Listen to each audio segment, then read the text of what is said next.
ಕಠೋರವಾದಂಥ phone ಬಂತು. ಈ ಏತ ನೀರಾವರಿಯನ್ನು ನಾವು ಹಿಂದೆ ಜನಪರವಾದಂಥ ಹೋರಾಟ ಏನದು ಹಿರಿಯ ನಾಗರಿಕರ ವೇದಿಕೆ ಮಾಡ್ತಿದ್ದು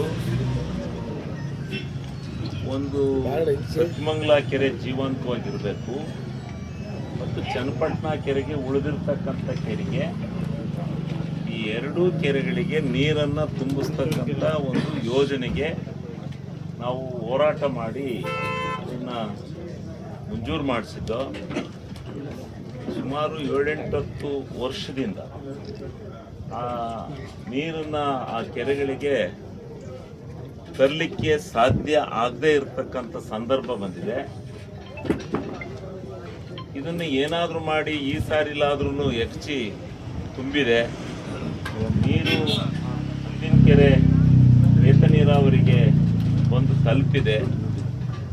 ಇಲ್ಲಿಂದ ಸತ್ಮಂಗಲ ಕೆರೆಗೆ ಮತ್ತು ಚನ್ನಪಟ್ಟಣ ಕೆರೆಗೆ ನೀರನ್ನು ನೀವು ಬಿಡಿಸಿದ್ರೆ ನಿಜವಾಗ್ಲೂ ಈ ಸರಿ ಹಾಸನಕ್ಕೂ ಬರ ಬಂದಿದೆ ಕುಡಿಯೋ ನೀರಿಗೆ.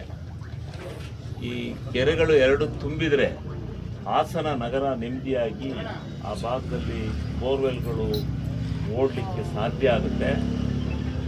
ನೀವು ಇದಕ್ಕೆ ಜಿಲ್ಲಾ ಉಸ್ತುವಾರಿ ಸಚಿವರಾಗಿ ಗಮನ ಹರಿಸಬೇಕು. ಇದು ಇಂಥ ಒಂದು ಸ್ಥಿತಿನಲ್ಲಿ ನಾವು ಇದ್ದೀವಿ, ನಮಗೆ ಭಾಳ ನೋವಾಗಿದೆ ಅಂತಕ್ಕಂಥದ್ದನ್ನು ಭಾಳ ನಮ್ಮ ಹೆಸರನ್ನ ಪ್ರಕಟ ಮಾಡಬೇಡಿ, ನಮ್ಗೆ ಹೇಳ್ಕೊಂಡು ನಾಚಿಕೆ ಆಗಿದೆ, ನಾವು ಹೇಳ್ಬೇಡಿ ಅಂತೇಳಿ ನನಗೆ ಫೋನ್ ಮಾಡಿ ಒತ್ತಾಯ ಮಾಡಿದರು. ನನಗೇನು ಗೊತ್ತಿಲ್ವಲ್ರಿ ಫೋನ್ ಮಾಡ್ತೀನಿ ಅಂತ ಅಂದೆ ನಾನು. ಆವಾಗ ನಾನು ಆ ಇಲಾಖೆಯ ಇಂಜಿನಿಯರ್ಗಳನ್ನ ಸಂಪರ್ಕ ಮಾಡಿದೆ. ಅವರು ಎಲ್ಲ ಡೀಟೇಲ್ಸನ್ನು ಕೊಟ್ಟರು. ಸರ್, ಕೆಲಸ ಎಲ್ಲ ಪೂರ್ಣಗೊಂಡಿದೆ, ಕೇವಲ 42 ಮೀಟ್ರ್ 40 ಮೀಟ್ರ್ ಒಂದು ಪೈಪ್ಲೈನ್ ಅಳವಡಿಸ್ಬೇಕು. ಅದನ್ನು ಅಳವಡಿಸಿದರೆ ನೀರು ಅಲ್ಲಿಗೆ ಏತ ನೀರಾವರಿ ಮುಖಾಂತರ ಎತ್ತಬಹುದು. ಪಂಪ್ ಸೆಟ್ ಮುಖಾಂತರ ಎರಡೂ ಕೆರೆಗೆ ಹೊಡಿಲಿಕ್ಕೆ ಪೈಪ್ಲೈನು ಎಲ್ಲವೂ ಆಗಿದೆ. ಇದನ್ನು ಮಾಡಬೇಕು ಅಂತಕ್ಕಂಥ ಮಾತನ್ನು ಅವರು ಹೇಳಿದರು.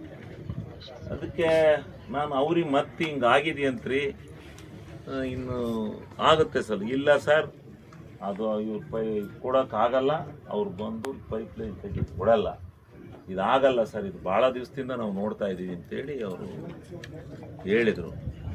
ಆವಾಗ ನಾನು SLO ಅವರಿಗೆ TC ಅವ್ರಿಗೆ ಕಾಂಟ್ಯಾಕ್ಟ್ ಮಾಡಿದೆ. ಆಮೇಲೆ SLO ಅವ್ರಿಗೆ ಕಾಂಟ್ಯಾಕ್ಟ್ ಮಾಡಿದೆ. SLO ಅವ್ರು ಏನು ಹೇಳಿದರು, ನಮ್ಮ ಹತ್ರ ದುಡ್ಡಿದೆ, ಆದರೆ ಆ ದುಡ್ಡು ಇದಕ್ಕೋಸ್ಕರ ಬಂದಿರತಕ್ಕಂಥದ್ದಲ್ಲ, ಅದನ್ನು ಡಿವಿಯೇಟ್ ಮಾಡಲಿಕ್ಕೆ ಅದನ್ನು ದುಡ್ಡನ್ನು ಮಂಜೂರು ಮಾಡಿಕೊಟ್ರೆ ಎಷ್ಟು ಅಂದರೆ 39 ಲಕ್ಷ ಅಂದರು.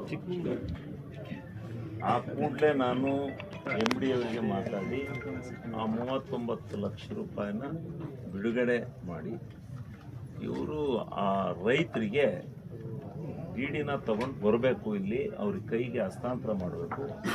ಆಗಲೇ ಇಂಜಿನಿಯರ್ಗಳಿಗೂ ಹೇಳಿದೆ, ಕಾಂಟ್ರಾಕ್ಟರ್ ಯಾರು ಇದ್ದಾರೆ ನೀವಾ ನೋಡ್ರಿ, ಇವ್ರೆ ಇದು ಭಾಳ ಪ್ರೆಸ್ಟೀಜಿಯಸ್ ಇದೆ, ನೀವು ತಡ ಮಾಡೋಕ್ಕೆ ಹೋಗಬೇಡಿ. ಈಗ ರೈತರಿಗೆ ನಾವು ಅವ್ರಿಗೆ ಕೊಡಬೇಕಾದಂಥ ಹಣವನ್ನು ನಾವು ಕೊಡ್ತೀವಿ, ಚೆಕ್ ಕೊಡ್ತೀವಿ, ನಾವು ಹಣನ ತಲುಪಿಸ್ತೀವಿ. ನೀವು ಇವತ್ತು ಸಾಯಂಕಾಲದೊಳಗಡೆ 50 ಮೀಟ್ರ್ ಲೈನ್ನ ಹಾಕಬೇಕು. ನಿಮ್ಗೆ ಏನೇನು ಇಂಜಿನಿಯರಿಂಗ್ ಕೆಲಸ ಇದೆ ಅದೆಲ್ಲ ಮುಗಿಸಿ 2 ದಿವಸದೊಳಗೆ ನೀರನ್ನು ಎತ್ತಬೇಕು.